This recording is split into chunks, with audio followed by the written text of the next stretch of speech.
తెలంగాణ హైకోర్టులో గ్రూప్ 1 ఫలితాలపై దాఖలైన పిటిషన్లపై నేడు విచారణ జరగనుంది.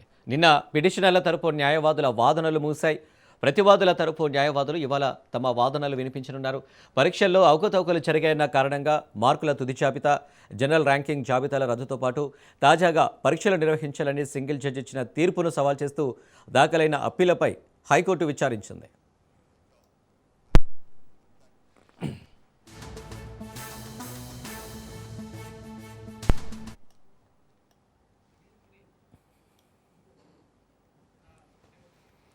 తెలంగాణ హైకోర్టులో గ్రూప్ 1 ఫలితాలపై దాఖలైన పిటిషన్లపై నేడు విచారణ జరగనుంది. దీనికి సంబంధించి మరిన్ని డీటెయిల్స్ మా ప్రతినిధి సునీల్ అందిస్తారు.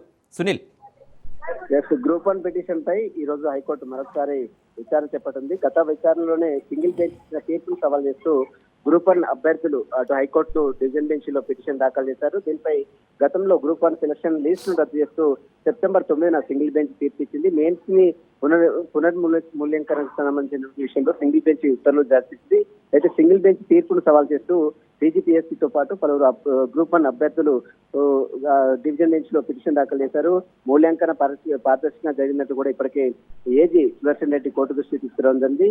అయితే సింగిల్ బెంచ్ ఇచ్చిన తీర్పుపై stay division bench chief justice Aparesh Kumar bench stay విధించింది. ఈ రోజు గ్రూప్ 1 నియామకాలపై గ్రూప్ 1 నియామకాలు చేపట్టవచ్చు అను తుది తీర్పుకు లోబడి ఈ నియామకాలు చేపట్టాలంటూ కూడా గతంలోనే డివిజన్ బెంచ్ ఆదేశాలు చేస్తుంది. ఈ రోజు మరొకసారి పిటిషనర్ తరపు న్యాయవాదుల వాదనతో పాటు ప్రభుత్వ న్యాయవాదుల వాదనలు కూడా విని మరి ఎలాంటి తీర్పు ఇస్తున్నది కూడా చూడాల్సి చెప్పవచ్చు అని.